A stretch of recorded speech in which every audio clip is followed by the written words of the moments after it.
بسم اللہ الرحمن الرحیم الحمدللہ رب العالمین صلی اللہ علی محمد وآلہ اجمعین واللعنۃ الدائمۃ علی اعداء محمد وآل محمد اما بعد وفقنا اللہ وإیاکم للعلم والعمل الصالح انشاء اللہ تعالی۔ مسئلہ نمبر 912 ہے کہ یحرم استعمال کل ما یضر ضررا بلیغا بالانسان، کہتے ہیں کہ ہر اس چیز کا استعمال کرنا حرام ہے کہ جو انسان کو ضرر بلیغ پہنچائے۔ یہ فقہا کی ایک اصطلاح استعمال ہوتی ہے ضرر بلیغ، اور اس کے مقابلے میں کیا اصطلاح ہے ضرر بسیط کی۔ وعلیکم السلام ورحمۃ اللہ وبرکاتہ۔ تو ضرر بلیغ جو ہے وہ حرام ہوتا ہے اور ضرر بسیط جو ہے یہ حرام نہیں ہوتا۔ دونوں میں فرق کیا ہے کہ ضرر بلیغ کی جو ہے وہ قسمیں دو کی جاتی ہیں۔ ایک کو جو ہے وہ ہلاکت سے تعبیر کیا جاتا ہے، ٹھیک ہے، کہ جس کا مطلب کیا ہے موت ہے، ٹھیک ہے، انسان خود کو ضرر بلیغ پہنچائے یعنی خود کو مار ڈالے، تو یہ بھی کیا ہے حرام ہے انسان کے لیے۔ اور دوسری کیا ہے کہ خود کو مارے نہیں لیکن جو جسم کا کوئی عضو کیا ہے پورا اپنا وہ ختم کر دے، یعنی پورا اپنا ہاتھ کاٹ دے، ایک آنکھ نکال دے اپنی، یا حواس خمسہ میں سے کوئی ایک ختم کر دے، ٹھیک ہے، اپنا جو ہے وہ جس سے کہ وہاں پہ ہے خاتون کے لیے کہ بچے دانی کیا ہے پوری کی پوری نکال دے، تو اسے کیا کہتے ہیں یہ ضرر بلیغ ہے کہ پورے عضو کو کیا ختم کرنا۔ لیکن گردوں میں کیا کہا تھا کہ ایک گردے پہ انسان زندہ رہ سکتا ہے، تو ایک گردہ نکالنا کیا ہے وہ ضرر بلیغ کا مصداق نہیں ہے، لیکن ایک آنکھ کا نکالنا یہ کیا ضرر بلیغ ہے، اس سے کیا پڑتا ہے انسان کا ایک پورا حصہ کیا ہے ختم ہو جاتی ہے اس کی۔ تو یہ دو قسمیں ہو گئیں ضرر بلیغ کے، یعنی ضرر بلیغ کا قانون کیا ہو گیا کہ یا وہ موت کا سبب بنتا ہے یا جو ہے وہ اس بات کا سبب بنتا ہے کہ انسان کے اعضاء میں سے ایک عضو ضائع ہو جاتا ہے یا حواس میں سے ایک حصہ کیا ہو جاتی ہے ختم ہو جاتی ہے اس کے ذریعے سے، تو یہ کام جو ہے وہ شریعت میں کیا حرام ہے۔ اس کے مقابلے میں کیا بچے گا ضرر بسیط آئے گا۔ ضرر بسیط یعنی ایک ایسا نقصان جو ہے تو جسم کا نقصان، صحت کا نقصان ہے، لیکن اس سے کوئی عضو وغیرہ انسان کا ضائع نہیں ہوتا اور موت بھی واقعہ نہیں ہوتی، تو ضرر بسیط کیا رہتا ہے وہ جائز رہتا ہے، اس کا ارتکاب کیا کرنا حرام نہیں ہوتا۔ تو لہذا جو ہے وہ جو لوگ مثلاً زیادہ کھانا کھاتے ہیں، مرغن غذائیں کھاتے ہیں، یا کہہ دیں کہ مثلاً رات کو نہیں سوتے، دیر سے سوتے ہیں، تو وہ صحت کا نقصان ہے لیکن وہ حرمت کے زمرے میں نہیں جائے گا کہ اسے یہ کہا جائے کہ حرام ہے، ضرر بسیط ہے۔ اسی طریقے سے جو خود کو زخمی کرتے ہیں لیکن اس زخمی کرنے کی وجہ سے ضرر بلیغ کیا لازم نہیں آتا، ضرر بسیط ہے تو وہ بھی کیا رہے گا جائز رہے گا، وہ بھی حرام کیا نہیں ہوگا۔ یہ سارے جو جواز ہے وہ عنوان اولی کے طور پہ کیا جائز رہیں گے، ہو سکتا ہے کوئی اور ایسا عنوان آ جائے تو اس کی وجہ سے وہ حرام ہو جائے، لیکن عنوان اولی کے طور پہ یہ کیا رہے گا جائز رہے گا۔ تو ہاں یہی عنوان اولی کے طور پہ ضرر بسیط رہے گا تو یہ جائز رہے گا، زنجیر زنی ہوگی، خمر زنی ہوگی۔ عنوان ثانی پھر وہاں پہ ایک بحث آتی ہے نا کہ کیا اس سے اسلام کمزور ہوتا ہے یا کمزور نہیں ہوتا، تو جو فقہا بھی اس کی حرمت کا فتویٰ دیتے ہیں وہ عنوان اولی کے طور پہ نہیں دیتے کہ ضرر بسیط ان کے نزدیک حرام ہے، نہیں، ضرر بسیط ان کے نزدیک حرام نہیں ہے، وہ اس وجہ سے فتویٰ دیتے ہیں چونکہ ایک اور یہاں پہ آتا ہے وہ کیا ہے جی اسلام جو ہے وہ کمزور ہوتا ہے اس سے، ٹھیک ہے، اس وجہ سے وہ کیا حرمت فتویٰ دیتے ہیں، یا جو وہ اس کو ضرر بلیغ میں لے کر جاتے ہیں، یوں شرط لگاتے ہیں کہ اس سے جو ہے وہ انسان کے ایک بڑے عضو کے کیا ہے ختم ہو جانے کا خوف پیدا ہو جاتا ہے، یوں اگر صورتحال ہو پھر۔ تو کہتے ہیں کہ یحرم استعمال، ہر اس چیز کا استعمال حرام ہوتا ہے کہ جو انسان کو ضرر بلیغ پہنچائے۔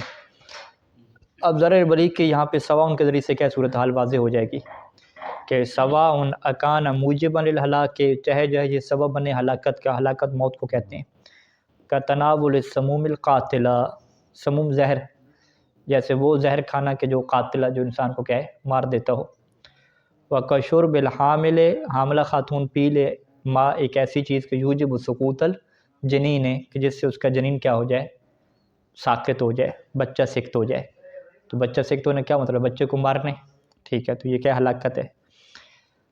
امکان موجباً لتعطیل بعض الاعضاء، یا وہ ضرر ایسا ہو کہ جو انسان کو موت کی طرف تو نہ لے کر جائے، یا اس انسان کے بچے کی موت کی طرف نہ لے کر جائے، بلکہ کیا ہو جی موجباً لتعطیل بعض الاعضاء، کہ جو بعض اعضاء ہیں وہ کیا ہو جائیں گے، معطل ہو جائیں گے، ختم، تعطیل ہو جائے گی ان کی.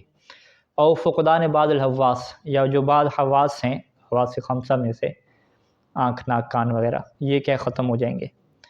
کا استعمال، جیسے انسان ایک ایسی چیز کا استعمال کرے کہ ما یوجب شلل الید، کہ جس سے اس کا ہاتھ کیا ہو جائے گا، شل ہو جائے گا.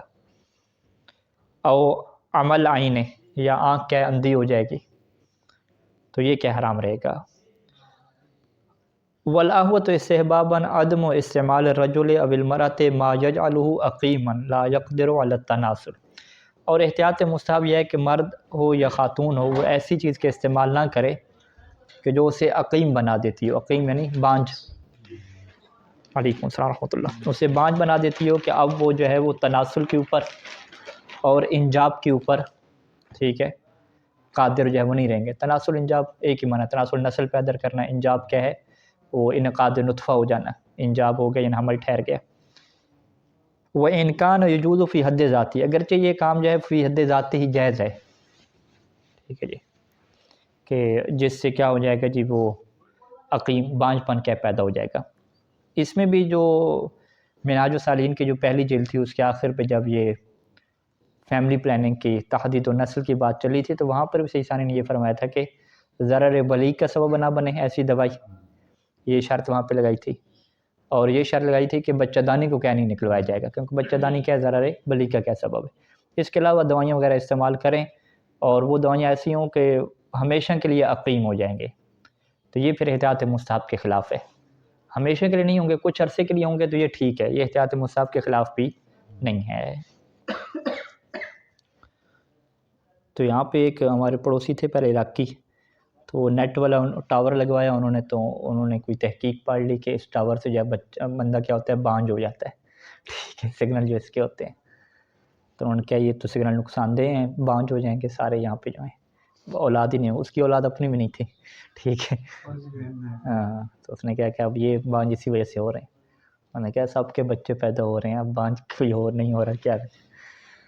تو ان کے احتیاط مستحب کے خلاف ہے، ایسا ٹاور لگائیں جو انسان کو عقیم بنا دے، ٹھیک ہے. تو یہ تحقیقات تو ہیں، موبائل کے سگنل ہو گئے، باقی چیزیں کہ انسان کے بانجھ پن کے اوپر چیزیں اثر کرتی ہیں یا نہیں کرتی، وہ تو ثابت، اگر 100% ثابت بھی ہو جائے پھر بھی حرام نہیں ہے، احتیاط مستحب کے خلاف ہے. اچھا جی، لا فرق فی حرمت استعمال المضر بالحد المتقدم، حد متقدم یہی ہے ضرر بلیغ. ضرر بلیغ تک جو چیز انسان کو ضرر پہنچاتی ہے اس کے استعمال حرام ہے. اس میں کہتے ہیں فرق نہیں ہے کہ بین معلوم ضرر، کہ انسان کو یقین ہو کہ یہ ضرر پہنچے گا، وہ مظنون ہی یا ظن ہو، ٹھیک ہے، بل وہ محتمل ہی ایزن، بلکہ ضرر کیا ہو، محتمل ہو، فقط ایک احتمال ہو. وہ بھی کب، اذا کان احتمالہ معتدن بھی عند العقلاء، کہ جب اس کا جو احتمال ہے وہ عقلاء کی نگاہ میں کیا کہلاتا ہو، معتدن بھی کہلاتا ہو، یعنی اچھا خاصا کیا ہو، احتمال ہو. ولو بلحاظ الاہتمام بالمحتمل، اگرچہ وہ اس جہت سے ہو کہ محتمل جو ہے نا یہ بڑا کیا ہے، اہم ہے، ٹھیک ہے. دو چیزیں ہوتی ہیں، ایک دفعہ آپ کہتے ہیں کہ احتمال جو ہے وہ معتدن بہی ہے، احتمال معتدن بہی عرف میں کب کہلاتا ہے کہ جب 15-20% کیا کسی چیز کا احتمال ہو، ٹھیک ہے. جو 5% ہے، 4% ہے، 2% ہے، اس کی نہیں پرواہ لوگ کرتے، ٹھیک ہے. ایک بندہ گاڑی چلا رہا ہے، تیز چلا رہا ہے، تو احتمال تو ہے کہ ایکسیڈنٹ ہو جائے گا، لیکن وہ کتنے فیصد احتمال ہے، اگر وہ ماہر ہے، فرض کریں 80 کی سپیڈ پہ، 100 کی سپیڈ پہ چلانے کا احتمال ہوتا ہے ایکسیڈنٹ کا، لیکن 5% ہے، 3% ہے. تو یہ ایک ایسا احتمال ہے ضرر کا کہ جو کیا ہوتا ہے، لا یعتد بھی عند العقلاء، عقلاء کیا قابل حیثیت اس کو نہیں لے کر آتے. اچھا، بعض کا احتمال رہے گا 5% ہی، لیکن جو محتمل ہے نا، جس چیز کا احتمال دیا جا رہا ہے وہ محتمل بڑا اہم ہے، تو اب اس 5% کی بھی اہمیت بڑھ جائے گی، ٹھیک ہے. وہ کیا ہے کہ فرض کریں کہ 2-3 گلاس ہیں اور اس میں پتہ ہے کہ ایک میں زہر ہے. اب ایک میں زہر ہونے کا کتنا احتمال، کہتے ہیں 5% کا احتمال، زیادہ نہیں ہے. کہ بولا صاحب زیادہ احتمال نہیں ہے جو آپ کو ہم کھانا دے رہے ہیں، فقط 5% ہے. 5% کی عقلاء پرواہ کرتے ہیں، کہتے نہیں، جب کہتے 5% کی پرواہ کرتے نہیں کرتے، کہتے ہیں 2% ہے، زیادہ تو نہیں ہے، 2% کی پرواہ کرتے نہیں کرتا. کہ چلیں 2% احتمال ہے، ٹھیک ہے، مشکل نہیں، عقلاء پرواہ نہیں کرتے. لیکن انہوں نے کہا بھی محتمل کس چیز کا ہے، جس کی وہ کہتے ہیں وہ آپ کی موت کا، کہ یہ زہر اس کے اندر مر جائیں گے، کہتے ہیں نہیں چھوڑو بھائی، خوف پیدا ہو جائے گا۔ تو اب اسے کیا کہتے ہیں کہ احتمال متعدن بہی بنا ہے، وہ پوائنٹ کی وجہ سے نہیں کہ وہ 5% تھا، 5% اور 2% کسی کھاتے میں نہیں آتا نا، گاڑی کی سپیڈ جب چل رہی ہے 2% کسی کھاتے میں آتا ہے؟ نہیں آتا۔ لیکن محتمل جس چیز کا احتمال دیا جا رہا ہے کہ اس کھانے میں زہر ہے، جب بات کھانے کی ہوگی کہ اس میں زہر ہے، تو وہ اس کا کیا ہو جاتا ہے، بڑا ایک پکا احتمال پیدا ہو جاتا ہے، قوی اہتمام ہو جاتا ہے۔ تو لہٰذا معیار کیا ہے؟ معیار سے انسان یہ فرمائیں گے کہ ولو بلحاظ الاہتمام بالمحتمل، اگرچہ جو ہے وہ اہتمام انسان دے محتمل، جس چیز کے بارے میں احتمال دیے جا رہے ہیں، موت کا جو احتمال ہے، اس کھانے کے اندر زہر کا احتمال ہے، ٹھیک ہے، اس کھانے کے اندر زہر کا احتمال ہے، احتمال 5% ہے، اور محتمل کتنا ہے زہر کا محتمل؟ وہ کیا اہم ہے، ٹھیک ہے، وہ اہم کیوں ہے؟ کیونکہ کھانا اس کے پاس موجود ہے اور اس کے اندر احتمال کیا زہر کا، بحیث اس طریقے سے کہ اوجب الخوف عندهم، کہ وہ عقلاء کے نزدیک موجب بنے کہ ان کے نزدیک کیا پیدا ہو جاتا ہو؟ خوف پیدا ہو جاتا ہو۔ تو جیسے ہی انسان کو خوف پیدا ہوگا تو وہ کام کرنا اس کے لیے کیا ہو جائے گا؟ حرام ہو جائے گا۔ یہی مثال ہم یہاں پہ دیتے ہیں زنجیر زنی اور قمع زنی میں دیتے ہیں، کہ اگر قمع زنی اور زنجیر زنی وہ کر رہا ہے اور اس کے اندر یہ خوف ہے کہ اس سے جو ہے وہ میرا کوئی عضو کیا ضائع ہو سکتا ہے، یا میری کیا موت واقع ہو سکتی ہے، یا ایک بندہ تیز گاڑی چلا رہا ہے اور اس سے یہ خوف بھی لگا ہوا ہے، ڈر بھی لگا ہوا ہے کہ میرا کیا ہو جائے گا؟ ایکسیڈنٹ ہو جائے گا۔ اس خوف کی صورت میں اگر ان کا ایکسیڈنٹ ہو جاتا ہے تو پھر انہوں نے حرام کا ارتکاب کیا ہے۔ ہم کیا کہیں گے کہ یہ جو موت ہے ان کی حلال موت نہیں ہے، حرام کی موت ہے۔ کیوں؟ کیونکہ اس بندے کو کیا تھا، ڈرائیور کو یا اس قمع زنی کرنے والے کو موت کا کیا تھا؟ خوف تھا، وہاں پہ محتمل جو تھا اس کا خوف پیدا ہو چکا تھا۔ اور اگر ہم کہیں کہ نہیں خوف نہیں تھا، ٹھیک ہے، احتمال ایسا تھا کہ جس کی عقلاء پرواہ نہیں کرتے، اور محتمل بھی کوئی اتنا بڑا ابھی پیدا نہیں ہوا تھا گاڑی کی سپیڈ میں، یا قمع زنی لگانے والا جو محتمل ہے اس میں موت کا، وہ اتنا اہم نہیں ہے کہ اس کے اندر خوف دل میں پیدا ہو، وہ کہہ رہا تھا کوئی نارمل کیس ہے، کوئی اس میں کوئی بڑی بات نہیں ہے۔ اتفاق ایسا ہو جاتا ہے کہ ایکسیڈنٹ ہو جاتا ہے، اتفاق ایسا ہو جاتا ہے کہ وہ مر جاتا ہے، تو یہ پھر موت کیا ہے؟ حرام کی موت نہیں کہلائے گی۔ کیوں؟ کیونکہ اس کا ارتکاب کرنا جائز تھا اس کے لیے، حرام کیا ہے؟ نہیں تھا۔ تو لہذا قانون ہمارے سامنے کیا آیا کہ ضرر بلیغ تب حرام ہوتا ہے انسان کے لیے اس کا ارتکاب کرنا کہ جب اس کی وجہ سے کیا ہو؟ خوف کیا ہے؟ پیدا ہو۔ خوف اب چاہے پیدا ہو ظن کی وجہ سے، احتمال کی وجہ سے، چاہے احتمال تھوڑا ہو محتمل زیادہ ہو، کوئی بھی صورت ہو، مین قانون کیا ہے کہ جس کے نزدیک جو ہے وہ عقلاء معیار یہ بنائیں گے کہ بھی اس سے خوف کی کیفیت پیدا ہوتی ہے تو وہ کام کیا حرام ہو جائے گا۔ اچھا، یہاں پہ ایک اور اہم چیز بھی ہے کہ بحیث اوجب الخوف عندهم، عندهم کی کیا تعبیر آئی ہے؟ تو عندهم کیا مطلب؟ عقلاء کے نزدیک۔ تو اگر سارے عقلاء کہہ رہے ہیں کہ اس طرح کی جو آپ ون ویلنگ کر رہے ہیں، ٹھیک ہے، اور اس کے اندر کیا ہے؟ ان کو خوف ہے یا آپ کی کیا جان جا سکتی ہے، پھر بھی وہ جو جوان ہے وہ عقلاء کی پرواہ کیے بغیر وہ ون ویلنگ کرتا ہے، تو اب اگر اس کی ون ویلنگ کرنا حرام ہوگا یا حلال ہوگا؟ ہم کہیں گے حرام ہے۔ کیوں حرام ہے؟ کیونکہ عقلاء کے نزدیک ہے اس کام میں خوف ہے، اور خوف بھی کس چیز کا؟ موت کا خوف ہے، یا بڑی جو ہے وہ ٹانگ بازو ٹوٹنے کا خوف ہے، بڑے اس کے ضرر بلیغ کا خوف ہے، ٹھیک ہے، تو لہٰذا اس کا یہ کام کرنا کیا ہو جائے گا؟ حرام ہو جائے گا۔ کیوں؟ لا فرق فی حرمت استعمال المضر، کہ وہ ایک مضر چیز کو استعمال کر رہے ہیں، تو مضر چیز کو استعمال کر رہا ہے اور خوف بھی کیا عقلاء کے نزدیک اس کے اندر پایا جاتا ہے، تو ایک بندہ یہ نہیں کہہ سکتا کہ میرے نزدیک تو جو ہے خوف پیدا نہیں ہو رہا، تو ہم کیا کہیں گے کہ بھی آپ معیار نہیں ہیں، عام جو ہے وہ عقلاء کیا معیار ہیں، تو آپ کوئی بے وقوفی کریں، ہم اس جوان کو کیا کہیں گے؟ آپ بے وقوفی کریں، کوئی کام کریں، یہ معیار نہیں ہے۔ معیار کیا ہے؟ عندہم کی کیا تعبیر آئی ہے، ٹھیک ہے، تو لہٰذا اگر عندہو کے یہاں پہ تعبیر ہوتی کہ جو بندہ ارتکاب کر رہا ہے اس کا خوف معیار ہے، تو یہ یہاں پہ بات نہیں کی، یہاں پہ عقلاء کے اوپر چھوڑ دیا کہ اگر عقلاء کہتے ہیں کہ یہ کام ایسا ہے کہ جس سے موت واقع ہو سکتی ہے، اور وہ بندہ کیا ہے وہ اپنی طرف سے بہادری کا کام کرنا چاہتا ہے، ڈیئر کرنا چاہتا ہے، ٹھیک ہے، تو وہ کام بھی اس کے لیے کیا ہو جائے گا؟ حرام ہو جائے گا۔ وَكَذَا لَا فرق، اور اسی طریقے سے فرق نہیں ہے کہ بین یکون الضرر المترتب علیہ عاجلا او بعد مدت، کہ جو ضرر اس کے اوپر مرتب ہو رہا ہے وہ عاجل ہو، ابھی فوراً مرتب ہو جائے گا، یا بعد مدت ہوگا، ٹھیک ہے۔ اسی کی جو ہے وہ تطبیقی مثال کیا لے کر آتے ہیں؟ سگریٹ نوشی لے کر آتے ہیں کہ سگریٹ نوشی میں جو ہے وہ ابھی اس کو جو ہے وہ ضرر نہیں ہو رہا، کہ ابھی پھیپھڑے اس کے کیا ختم نہیں ہو رہے، لیکن کچھ عرصے کے بعد جا کے اس کے پھیپھڑے سارے کیا ہو جائیں گے؟ ختم ہو جائیں گے، یا کچھ عرصے کے بعد جا کے کیا ہے اس کو کینسر ہو جائے گا، ٹھیک ہے۔ اور صورتحال کیا ہو کہ عقلاء کے نزدیک اس چیز کا خوف بھی ہو، ٹھیک ہے، تو وہ سگریٹ نوشی کیا ہو جائے گی؟ حرام ہو جائے گی۔ اور اس کی یوں تشخیص دی جاتی ہے کہ جو بندہ سگریٹ کا عادی نہیں ہے، سگریٹ ابھی شروع کرنا چاہتا ہے، تو وہاں پہ عقلاء کے اندر اگر اس طرح کا احتمال پیدا ہو جائے کہ وہ کہیں کہ اس بندے کے لیے خوف ہے کہ اگر ابھی یہ سگریٹ پینا شروع کرے تو اس کو کیا ہے، پھیپھڑے اس کے ختم ہو سکتے ہیں مستقبل میں جا کے، اس طرح کا خوف پیدا ہو گیا، تو جیسے وہ خوف پیدا ہوگا عقلاء کے نزدیک کہ اس بچے کے لیے، اس جوان کے لیے ابھی جو سگریٹ نوشی کرنا شروع کرنا چاہ رہا ہے تو اس کے لیے سگریٹ نوشی کرنا کیا ہو جائے گا؟ حرام ہو جائے گا۔ لہٰذا کچھ ان علماء نے یہ کہا کہ بھی سگریٹ نوشی جو ابھی ابتدا کر رہا ہے اس کے لیے حرام ہے، اور جو عادی چل رہا ہے اس کے لیے حلال ہے۔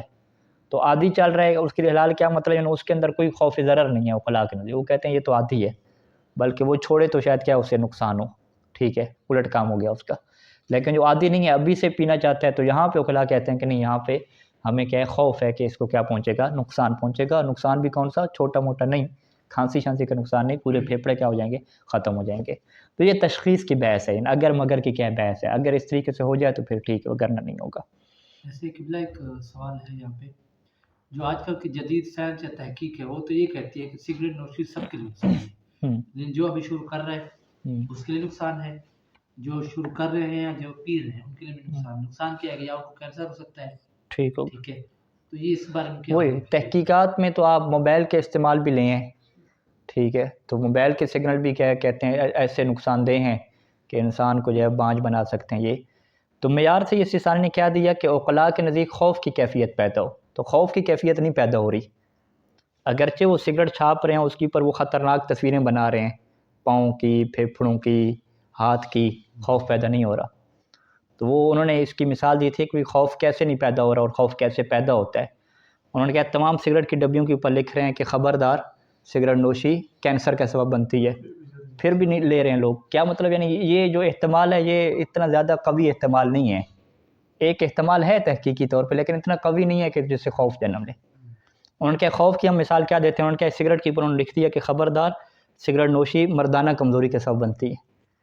یہ جیسے لیا تو اس بندے نے جیسے سگریٹ خریدا، اس نے جیسے پڑھا، انہیں فوراً واپس، انہوں نے کہا وہ کینسر والا دے دو، یہ واپس لے لو، ٹھیک ہے۔ تو کیا مطلب؟ یعنی یہاں سے اس کو خوف پیدا ہوا لیکن کینسر والے سے خوف پیدا نہیں ہوا، ٹھیک ہے۔ تو معیار کیا ہو گیا؟ خوف ہو گیا، کہ عقلاء کیا ہے جس چیز کے اندر کیا خوف پیدا کرے۔ اب وہاں پہ کینسر ہو، جو چیز ہو، وہ اتنا بڑا احتمال محتمل کا اہتمام نہیں ہے، وہاں پہ تحقیق کے اوپر اتنا بھروسہ نہیں ہے۔ لیکن اگر فرض کریں کہ معاشرہ جو ہے وہ اتنا ترقی کرے اور یہ پریکٹیکل کیس بھی اس کے زیادہ ہونے لگ جائیں اور اس طرح کی صورتحال پیدا ہو جائے تو خوف کی کیفیت پیدا ہو جائے، پھر وہ حرام ہو جائے گا۔ جیسے مثلا ون ویلنگ میں آپ لے لیں، ون ویلنگ ایک بندہ بہت عادی نہیں ہے ون ویلنگ کرنے کا، ابھی سے کر رہا ہے، اس کے لیے تمام عقلاء کہتے ہیں کہ خوف ہے، اس کے مرنے کا خوف ہے، ٹھیک ہے۔ ایک تو باقاعدہ کوئی بہت بڑی پریکٹس کی ہوئی ہو نا، بڑی سیکورٹی اس نے پہنی ہوئی ہو، ہر چیز پہنی ہوئی ہو، وہ تو الگ چیز ہے۔ ایک نوجوان سے ابھی سے وہ ون ویلنگ شروع کر رہے ہیں، وہاں پہ تمام عقلاء کہتے ہیں کہ خوف ہے، جب خوف ہے تو اس کے لیے کام کرنا جائز نہیں ہوگا۔ گاڑی کی سپیڈ میں یہ قانون رہے گا ڈرائیور کا، یہ قانون تو ہر جگہ اپلائی ہوگا۔ فرض کیا میں ایک جگہ جا رہا ہوں، بس پہ سوار ہوں، مجھے خوف پیدا ہو گیا کہ یہ بس پرانی ہے، روڈ بھی خراب ہے، تو ہو سکتا ہے حادثہ ہو سکتا ہے، ہاں بالکل، تو میرے لیے جائز نہیں اس بس کا، جائز آپ کے لیے جائز نہیں ہوگا، کیونکہ آپ کو کیا خوف پیدا ہو گیا وہاں پہ، یعنی شخصی طور پہ خوف پیدا ہو جائے یا شخصی نہ ہو، عقلاء کے نزدیک ہو، دونوں صورت میں کیا ہے وہ چیز حرام ہوگی۔ اگر شخصی طور پہ خوف پیدا نہیں ہوا لیکن عقلاء کے نزدیک خوف ہے، تمام عقلاء کہہ رہے ہیں کہ خطرہ ہے، پھر بھی اس کا ارتکاب آپ نہیں کر سکتے، ٹھیک ہے، کیونکہ اندہم کیا معیار ہے، اندہم ہو یا اندہم نہ ہو تو انسان کو شخصی طور پہ ہو جائے تو شخصی طور پہ وہ خود ذمہ دار ہے، وہ بھی ارتکاب نہیں کر سکتے۔ جانا حرام ہو جائے گا سب کے لیے، کس کے لیے؟ جن کے پاکستان والوں کے، نہیں، وہاں پہ عقلاء کیا کہتے ہیں؟ اس سے بھی زیادہ خوف ہے وہاں پر، بیچ میں جو اس کی پرواہ کرتے نہیں ہیں عقلاء، موت کا خوف ہو تو کیوں نہیں، موت کی پرواہ نہیں کرتے، ہاں جو سوار ہوتے ہیں وہ سواری وہ نہیں پرواہ کرتے نا، پرواہ نہیں کرتے، پرواہ نہیں کرتے یعنی ان کے نزدیک خوف پیدا نہیں ہوا، جس دن خوف پیدا ہوا سب پرواہ کریں گے اس کی۔ ابھی وہی آپ رستے میں کہیں کہ دہشت گرد ہیں جو سب کو مار رہے ہیں، ٹھیک ہے، بسوں سے اتار کے گولیاں مار رہے ہیں، تو وہاں کیسے لوگ خوف پیدا ہو جائے گا؟ نہیں جائیں گے، ٹھیک ہے، سوائے چند ایک جو ایک بہادری اپنی شو کرنا چاہتے ہیں، ٹھیک ہے۔ ویسے آپ کہیں کہ راستہ خطرناک ہے لیکن کہ ڈرائیور ہمارے پرانے ہیں، ماہر ہیں، ٹھیک ہے وہ جاتے ہیں۔ تو معیار وہی ہے کہ خوف پیدا نہیں ہوتا، ورنہ خوف پیدا ہو تو نظر آتا ہے خوف، ٹھیک ہے، وہ عقلاء نہیں جانے دیتے، باتیں ہوتی ہیں، ماں باپ روک لیتے ہیں، باقی لوگ روک لیتے ہیں، تو کیوں روک رہے ہیں اسے؟ ٹھیک ہے، تو باقی جگہوں پہ وہ جا رہا ہے، جیسے فرض کریں کہ K2 وغیرہ پہ جاتے ہیں، پہاڑوں پہ جاتے ہیں، وہاں پہ خوف ہے موت کا، تو وہاں پہ روکیں گے سارے عقل مند لوگ، ٹھیک ہے، سارے وہاں پہ عقل مند روکیں گے، کیوں جا رہے ہو تم؟ پیسے کی خاطر جا رہا ہے، شہرت کی خاطر، جیسے بھی جا رہے ہو، سارے اس کو منع کریں گے کہ تمہارا فیل ٹھیک نہیں ہے، اس کے باوجود وہ جا رہا ہے تو وہ حرام کام کر رہے ہیں۔ لیکن اب جو گاڑی پہ جانا ہے، سفر اس طرح مشکل ہے، تو وہاں پہ کوئی نہیں عقلا منع کرتے، وہ چیز عادی ہو چکی ہے۔ تو یہ جو اوجب الخوف عندهم ہے نا، یہ کیا اصل میں آ رہا ہے، تو یہ کبھی آپ کو پریکٹیکل ملے گا اور کبھی کیا نہیں ملے گا۔ اچھا جی، 914 نمبر مسئلہ میں یہ ہے کہ یجوز للمریض ان یتداوی بما یحتمل فیہ ضرر البلیغ ویؤدی الیہ احیانا۔ اب یہاں پہ مسئلہ آ گیا کہ مریض بعض کا جو ہے وہ علاج کرتا ہے چیزوں کے، اور دوائیاں ایسی آ گئی ہیں کہ ان کا سائیڈ ایفیکٹ کیا ہوتا ہے کہ گردے کیا انسان کے فیل ہو جاتے ہیں، یا آنکھ کیا اس کی نظر کیا چلی جاتی ہے، یا بعض کا علاج میں کیا ہوتا ہے، اس سے ڈاکٹر کہتے ہیں کہ پوری ٹانگ تمہاری کیا کاٹنی پڑے گی، ٹھیک ہے، تو یہ بھی تو ضرر بلیغ ہے، ٹھیک ہے، ٹانگ کاٹ رہی ہے، گردے اس کے ختم ہو رہے ہیں، دوائی بھی اس نے کھانی ہے، ٹھیک ہے۔ تو یہاں پہ صحیح سزانے یہ دیتے ہیں کہ یہاں پہ معاملہ دائر ہوتا ہے دو چیزوں میں، ٹھیک ہے، کہ اگر جو ہے وہ یہ دوائی نہیں کھائیں گے تو ایک بہت بڑی بیماری لگ سکتی ہے اور وہ جلدی کیا دنیا سے چلا جائے گا۔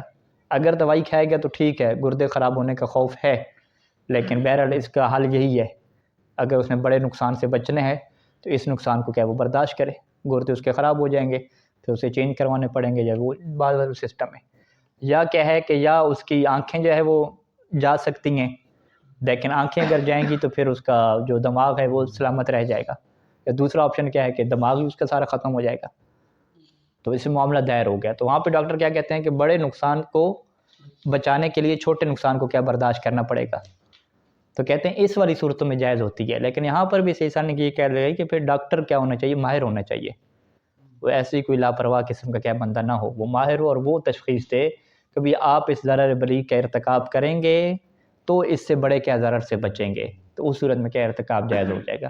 انسان اپنی طرف سے یہ نہیں کر سکتا کہ میں یہ ضرر بلیغ کا ارتکاب کرنے جا رہا ہوں، میں اپنا ہاتھ کاٹ رہا ہوں تاکہ کیا اس بیماری سے بچ جاؤں، نہیں، ایسا نہیں ہے، باقاعدہ ڈاکٹر کے وہاں پہ تجویز دیں گے۔ یہ قبلہ بائی پاس وغیرہ دل کے ہوتے ہیں تو اس میں ڈاکٹر وغیرہ فارم پہ لکھواتے ہیں کہ دیکھیے ہم اپنی طرف سے پوری کوشش کریں گے، پھر بتاتے بھی ہیں فرق کیا کہتے ہیں جی 100% میں سے جو ہے 10% چانس ہے آپ کی ریکور ہونے کا، اگر بائی پاس نہیں کراتے تب بھی ظاہر ہے وہ اس کا ہاں تب بھی مرنا ہوتا ہے، ٹھیک ہے، یعنی یہ کافی ہوگا، اس میں کرا سکتے ہیں 10%۔ اس میں انہوں نے تشخیص دی نا کہ بھی دو ضرر ہیں آپ کے، یا ابھی مر جاؤ گے، یا دوسرا آپشن کیا ہے کہ آپ 10-15% ایک اس میں ہے بچنے کے چانس ہے، تو آپ اس کے نزدیک کیا ثابت ہوگا، میں چھوٹے ضرر کو قبول کروں، بڑا تو مرنا تو یقینی ہے، تھوڑا سا رسک لے لئے، اس میں جائز ہو جائے گا ارتکاب، ٹھیک ہے۔ یعنی مریض کے لیے جائز ہے کہ یتداوی کہ وہ دوائی کے طور پہ ایک ایسی چیز کو استعمال کرے کہ بما یحتمل فیہ ضرر البلیغ، کہ جس میں ضرر بلیغ کا احتمال ہو، ویؤدی الیہ احیانا، اور وہ چیز لے جاتی ہو الیہ ضرر بلیغ کی طرف، احیانا کبھی کبھار۔ کب یہ جائز ہے مریض کے لیے؟ اذا استصوبہ لہ الطبیب، استصوبہ درست قرار دینا، کہ جب اس چیز کو درست قرار دے لہو اس بندے کے لیے، الطبیب وہ ڈاکٹر کے الموثوق بہ، کہ جس کے اوپر کیا ہو، اعتماد ہو، قابل وثوق اعتماد، اس کے لیے اس کو درست قرار دے کہ تم یہ کام کرو۔ بعد موازنت ہی، جب کہ جو طبیب ہے وہ میزان کرے، موازنہ کر لے، بین درجتہ النفع و ضرر، کہ نفع اور ضرر کے جو دو درجے ہیں کہ فائدہ ہوگا نقصان ہوگا، اس میں احتمال اور محتمل کے اعتبار سے کیا ہے وہ اس میں کیا کرے جی، موازنہ پیدا کر لے، وہ کہے کہ اس چیز کو دوائی کو استعمال کریں گے تو اس کے فائدے ہونے کا کیا ہے اتنا زیادہ احتمال ہے، اور نقصان کا کیا ہے اتنا احتمال ہے، فائدے کا فرض کریں 60% احتمال ہے، نقصان کا 40% ہے، ٹھیک ہے، تو وہ کیا تجویز کرے گا کہ آپ یہ دوائی استعمال کریں، کیونکہ 60% کیا ہے فائدے کا ہے۔ یا بعض وقت الٹ ہو سکتا ہے کہ فائدے کے چانس کیا ہیں 15% ہیں، نقصان کے کتنے ہیں جی 85% ہیں، لیکن جو محتمل ہے وہ بڑا ہے، ٹھیک ہے، کہ نقصان جو ہے اس میں تھوڑا نقصان ہے کہ آنکھیں کیا ختم ہو جائیں گی، لیکن اگر دوائی استعمال نہیں کرے گا فائدہ وہ کیا ہے اس کا دماغ کیا ختم ہو سکتا ہے، ٹھیک ہے۔ تو اب اس میں جو محتمل ہے وہ چونکہ اہم ہے، اگرچہ اس کا احتمال 15% ہے، لیکن پھر بھی ڈاکٹر کہے گا کہ ہم نفع نقصان کو دیکھ رہے ہیں تو یہ محتمل کیا بڑا اہم ہے، لہٰذا اس دوائی کو کیا کیا جائے، استعمال کیا جائے۔ بل یجوز الہو المعالجہ، بلکہ اس کے لیے جائز ہے کہ وہ ایک ایسا علاج، یعنی تو دوائی کا استعمال کرنا ہوگا نا، بلکہ وہ ایک ایسا علاج کرے اپنے ساتھ، یعنی علاج کروائے اپنا ایسا کہ بما یؤدی الی ضرر بلیغ، کہ جو لے جائے گا اس کو ضرر بلیغ کی طرف، اذا کان ما یدفع به اعظم ضررا واشد خطرا، جب وہ علاج ایسا ہو کہ یدفع به، کہ اس چیز سے وہ روکے گا، کس چیز کو روکے گا؟ اس چیز کو روکے گا کہ جو اعظم ضررا واشد خطرا، کہ جس کا ضرر زیادہ ہے اور جس کا خطرہ کیا ہے؟ شدید ہے۔ ومن هذا القبیل، اور اسی کی کیا مثال بنے گی کہ قطع بعض الاعضاء، کہ بعض اعضاء کو انسان کٹواتا ہے، دفعا للسرایت المؤدیۃ الی الہلاک، اس سرایت سے بچنے کے لیے کہ جو انسان کو موت کی طرف لے جاتا ہے۔ ہلاک کا کلمہ کیا ہے؟ موت کے لیے استعمال ہوتا ہے۔ ولیکن یشترط فی ذلک ایضا، لیکن یہاں پر بھی شرط کیا ہوگی کہ ان یکون الاقدام علیہ عقلاً، کہ اس کا جو اقدام کرنا ہے، جو وہ حصہ اپنا کٹوا رہا ہے، یہ کام بھی کیا ہونا چاہیے؟ عقلائی ہونا چاہیے، ٹھیک ہے۔ یعنی اسی کی مثال کیا آتی ہے کہ تحدید النسل میں ہم نے وہاں پہ کیا پڑھا کہ بچہ دانی کو نکلوانا حرام ہے خاتون کے لیے، لیکن اب وہ اور آپشن کہتے ہیں، وہ کہتے ہیں کہ بھی اگر بچہ دانی نہیں نکلوائیں گے تو اس کے اندر وہ کیا بن رہی ہیں؟ رسولیاں بن رہی ہیں، اور اس سے کیا ہو سکتی ہے؟ کینسر ہو سکتی ہے۔ تو لہٰذا وہ کیا کہتے ہیں کہ رائے حل کیا ہے کہ بچہ دانی کو نکلوانا ہے، بچہ دانی کو نکلوائیں گے تو یہ بھی ضرر بلیغ ہے، پورے جسم کا حصہ کٹ رہا ہے، لیکن اس سے کس چیز سے بچہ جا رہا ہے؟ کینسر سے کیا بچہ جا رہا ہے؟ بڑی مرض سے کیا بچہ جا رہا ہے؟ چھوٹی تکلیف کو برداشت کر کے بڑی تکلیف سے بچہ جا رہا ہے، تو وہاں پہ یہ کام کیا ہو جائے گا؟ جائز ہو جائے گا، ٹھیک ہے۔ تو لہٰذا یہ عوام پوچھتی ہے کہ بھی بچہ دانی کا نکلوانا ہے جائز ہے یا جائز نہیں ہے؟ تو ہم انہیں کیا جواب دیتے ہیں تعدیل نسل میں کہ جائز نہیں ہے، لیکن ساتھ ان کو یہ کہتے ہیں کہ اگر ڈاکٹر یہ تجویز دیں کہ نکلوانا ضروری ہے، نہیں تو اس سے انفیکشن پھیل سکتا ہے، تو پھر کیا ہے وہ نکلوانا ضروری ہو جائے گا، بلکہ بعض کا نہ فقط جائز بلکہ ضروری ہو جائے گا موت سے بچنے کی خاطر۔ یعنی اقدام عقلائی، اقدام عقلائی ہونے کا کیا مطلب ہے؟ یعنی عقلاء کا یہ مطلب نہیں ہے کہ محلے کے عقل مند لوگ بزرگوں سے پوچھیں گے، ٹھیک ہے۔ عقلائی کیا مطلب؟ جس کی فیلڈ ہے اس سے پوچھیں گے، یعنی بیان یکون العمل صادرا برأی طبیب، کہ یہ جو عمل ہے یہ صادر ہوگا کس کی رائے سے؟ تقلید، جسے کیا کہتے ہیں؟ تقلید کہتے ہیں، اس طبیب کی رائے سے کہ الحاذق، جو ماہر ہے، المحتاط، بڑا احتیاط کرنے والا ہے، غیر المتسامح، سستی کرنے والا نہیں ہے، ولا المتہور، تہور کہتے ہیں بے پرواہی کو، اور کیا ہے؟ بے پرواہ بھی نہیں ہے۔ طبیب بڑا قابل اعتماد ہے، محتاط ہے، ماہر ہے، تو اس کی رائے کے اوپر بھروسہ کرتے ہوئے انسان کیا کر سکتا ہے؟ اپنے جسم کے اعضاء بھی کٹوا سکتا ہے۔ اچھا جی، ما کان کثیرہ یضر ضررا بلیغا دون قلیلہ، کہ ہمارے پاس کچھ ایسی چیزیں ہیں کہ اگر وہ زیادہ رکھے گا تو اس کا زیادہ جو ہے وہ ضرر بلیغ کا باعث بنے گا، لیکن اگر وہ تھوڑی چیز ہوگی تو پھر ضرر بلیغ کا باعث نہیں ہوگی۔ تو پھر یہاں پہ کیا قانون نکلے گا کہ کثیر حرام ہو جائے گا، قلیل کیا رہے گا؟ حلال رہے گا، ٹھیک ہے جی۔ تو یعنی ہم فرض کریں شوگر کا لے لیتے ہیں مسئلہ، کہ شوگر جو مرض ہے یہ ایک ایسی مرض ہے کہ اس سے انسان کے اعضاء کیا ہو جاتے ہیں؟ کوئی نہ کوئی عضو رئیسی ختم ہو جاتا ہے، یا آنکھیں ختم ہو جاتی ہیں، گردے ختم ہو جاتے ہیں، کچھ نہ کچھ ہوتا ہے۔ اب وہاں پہ وہ جو ہے وہ میٹھا کھا رہا ہے، اب ہم کہیں گے کہ اس میٹھا کھانے کی وجہ سے اگر یہ زیادہ میٹھا کھاتا ہے، روزانہ میٹھا کھاتا رہتا ہے، پھر تو یہ واضح ہے کہ ضرر بلیغ بنے گا، یا اس کے گردے ختم ہو جائیں گے یا آنکھیں ختم ہو جائیں گی۔ پھر کیا کہیں گے کہ بھی آپ کے لیے زیادہ میٹھا کھانا حرام ہے، اور تھوڑا میٹھا کھانا کیا ہو جائے گا؟ اس کے لیے حلال ہو جائے گا، کیونکہ تھوڑا کھانے سے اس کو ضرر بلیغ نہیں ہوتا، زیادہ کھانے سے کیا ضرر بلیغ ہوتا ہے۔ تو قانون یہی چلے گا۔ ولو فرض العکس کان بالعکس، اور اگر عکس ہو کہ زیادہ استعمال کرے گا تو ضرر بلیغ نہیں ہوگا، تھوڑا کرے گا تو ضرر بلیغ ہوگا، ٹھیک ہے۔ تو یہ کان بالعکس سے تو حکم بھی کیا ہو جائے گا؟ الٹا ہو جائے گا۔ اچھا، وقضا ما یضر منفردا لا ملزما، اسی طریقے سے کچھ چیزیں ایسی ہیں کہ جو منفرد الگ استعمال کریں گے تو وہ ضرر بلیغ دیتی ہیں، لیکن لا ملزما ما غیری، دوسرے کے ساتھ ملا کے استعمال کریں گے تو پھر کیا ضرر بلیغ نہیں دیتی۔ تو یحرم منفردا، تو اب وہاں پہ کیا قانون نکلے گا؟ ان کو الگ استعمال کریں گے تو حرام ہو جائیں گی، لیکن ملزمن ملا کے استعمال کریں گے تو یہ حرام نہیں ہو جائیں گی۔ وہ ما کان بالعکس کان بالعکس، اور جس کی الٹ فلوٹ تہار ہو کہ اگر ملا کے استعمال کر رہے ہیں تو ضرر بلیغ ہے، جیسے وہ مشہور مثال ہے کہ مچھلی اور دودھ کو ملا کے استعمال کریں تو فرض کریں کہ گردے ضائع ہو سکتے ہیں یا بہت خطرناک بیماری لگ سکتی ہے، تو وہ پھر حرام ہو جائے گا۔ اگر الگ الگ کریں گے تو کیا ہے؟ حلال ہوگا۔ تو اب وہ ملا کے کیا سسٹم ہے، یہ سارا میڈیکل اور چیزوں میں یہ انسانوں کو کیا وہاں سے چیز کیا ہو جاتا ہے؟ فیصلہ ہو جاتا ہے۔ اسی طریقے سے فرض کریں کہ وہ جو بلیڈ وغیرہ کا استعمال ہے کہ آپ جو ہے وہ کسی کا یوز بلیڈ اگر استعمال کریں گے، ٹھیک ہے، تو اس سے کیا ہے وہ خطرہ ہے، اس کا ضرر کا ہیپیٹائٹس کا جو بہت بڑا خطرہ ہے، ضرر بلیغ.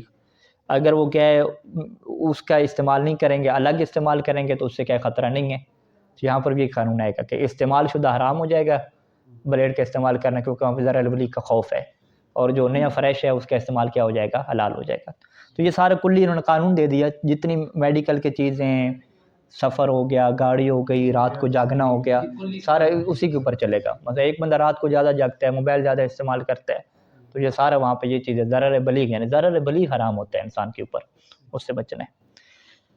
اچھا جی، ما لا یضر تناولہ مرتن او مرتین، مثلا جس چیز کا جو ہے وہ تناول استعمال کرنا ایک یا دو دفعہ وہ انسان کو ضرر بلیغ نہیں دے گا. ولیکن یضر ادمانہ وتکرر تناولہ والتعود بہ، لیکن ضرر کیا دے گا؟ ادمان. اس کا ادمان کسے کہتے ہیں؟ وہ لت لگ جانا، عادی ہو جانا اس کا. ادمان نشے کو کہتے ہیں، انگلش میں اس کا لفظ کیا ہے؟ ایڈکشن. ٹھیک ہے، اس کی جو ایڈکشن ہے، اس کی جو عادت پڑ جانا ہے، وہ اس کو ضرر دے گی. وقت تکرر و تناول ہی، اس کا زیادہ استعمال کرنا اور اس کے اوپر عادت بنا لینا، یہ اس کو نقصان دے گا. تو اب یہاں پہ کیا ہو جائے گا کہ یحرم تکرارہ، تو اس کا تکرار حرام ہو جائے گا. کون سا تکرار؟ المضر خاصتاً، کہ جو تکرار کیا دیتا ہے؟ خاص طور پہ ضرر بلیغ کا کیا دیتا ہے؟ وہ نقصان دیتا ہے، تو وہ ہو جائے گا. اسی طریقے سے وہ کہتے ہیں موبائل کا زیادہ استعمال، اگر جو ہے وہ اتنا زیادہ استعمال کرے گا روزانہ، فرض کریں اتنی گیمیں جو بچے کھیلتے ہیں، گیمیں فرض کریں، اس سے کیا ہے ان کے دماغ پہ اثر پڑ سکتا ہے. تو وہ جتنا زیادہ استعمال کریں گے اس پوائنٹ پہ جا کے وہ کیا ہو جائے گا؟ استعمال حرام ہو جائے گا. ایک دو دفعہ سے کیا حرام نہیں ہوگا. سگریٹ میں بھی ایسے ہے، سگریٹ کا بہت زیادہ جو تکرار ہے، اگر وہ اس سے جو ہے خوف پیدا ہو جاتا ہے تو وہ حرام ہو جائے گا. تھوڑا جو استعمال ہے وہ کیا جائز رہے گا. قانون کیا یہی چلے جائے گا. صلی اللہ علیہ محمد و آلہ اجمعین.